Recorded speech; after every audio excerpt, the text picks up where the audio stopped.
All right, so we got a good dust off of the board here. We still got to do an IPA bath, but you can see this thing looks like almost a brand new board after just using an air duster on it. I mean, just brilliant. Looks great. The case here, likewise, turned out pretty good. All the dust bunnies came out really nicely. This is going to need a good spray down, wipe down, but really, honestly, happy with it. Got some little more gnarly dirt built up on the back. That'll take some scrubbing, but not bad. So one thing I can't stress enough is cleaning up these old power supply units. One, you want to get a look at the capacitors just to make sure if there's anything bulging, you're probably going to want to get ahead of the game and replace it. This one actually looks okay. It's pretty dirty, but the good news is all of this can be cleaned, and the fan was super quiet. So I think the fan is actually in really good shape. So really it's just a matter of blowing this out as best we can. We're not going to be able to wipe this one down as we would anything else, but we should be able to, for the most part, get this cleaned up at least to where it's going to look a little better.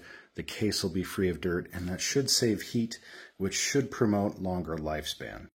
Now, in the past, I haven't shown all of the blowout stuff just because it's a little repetitive. Y'all have seen it before. But this one's so dirty, I just want to see how bad this is going to be, and I'm sure you do too. So check it out.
All right, so just from before the blow to now, I mean, this thing looks like a completely different power supply. If you showed me the before picture and the after, I'd say those are two different PSUs. So really happy with this one. I'm going to do some more cleaning of it, but just wanted to give you guys a visual of what it's like to take one of these apart and blow them out. Okay, now to just take a quick look at this switch here. Everything looks good on that, so I think now that this is cleaned up, I think just a disassembly, reassembly will probably take care of our little issue we had with the power button. And again, I mean, if I told you this was a nearly new power supply, I feel like you'd probably believe me, especially having seen the other one. I mean, there's still going to be a little visceral dust on the inside of the fan blades, but I even took different angles here, cleaned out the dust shield underneath. Note the little resistor there. Really, honestly, very happy with how this cleaned up. And if you just take a look at how much dust was caked in there, it was pretty rough. So I'll get the rest of the case cleaned up, and we'll move on to the next component.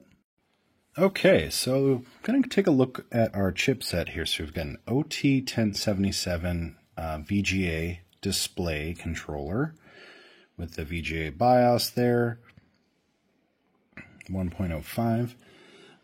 So that is, again, Oak Technology. We've got Opti North and South Bridge. We've got the i486SX 25 megahertz, which is 1989, kind of one of those standards you saw pretty frequently, I'd say at the late 80s, early 90s.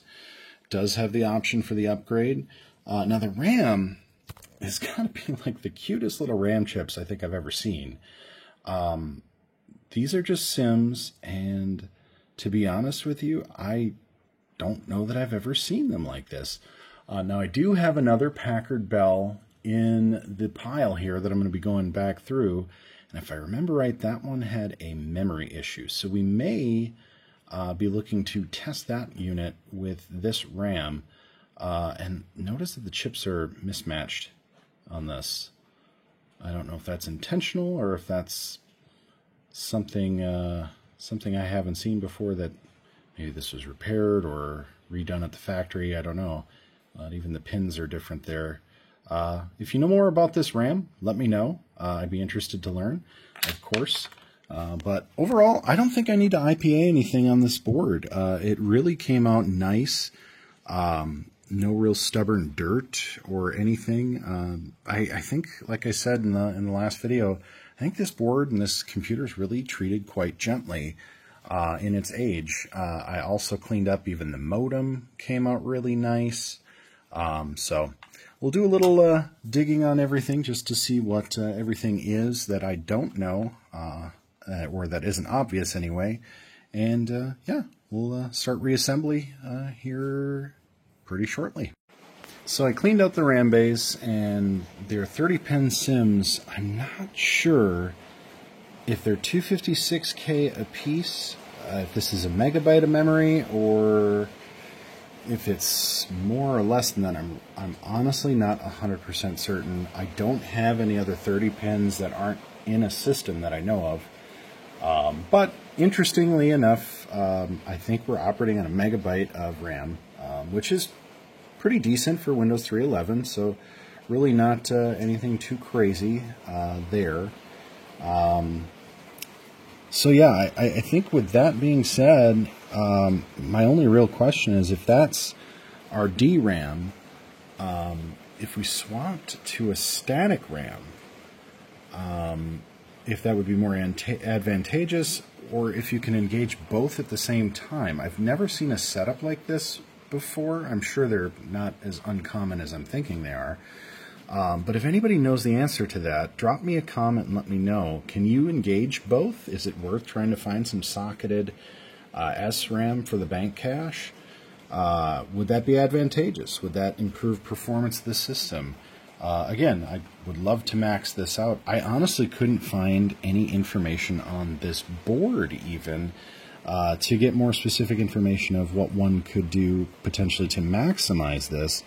Although just looking at it, it looks like it's fairly straightforward otherwise. There's a lot of these Panasonic RAM chips on here, which I assume is our video RAM, which I'm going to guess is probably another 1 megabyte for the video controller, since this is all like the VGA center. So that's my guess. If somebody else knows more, please let me know.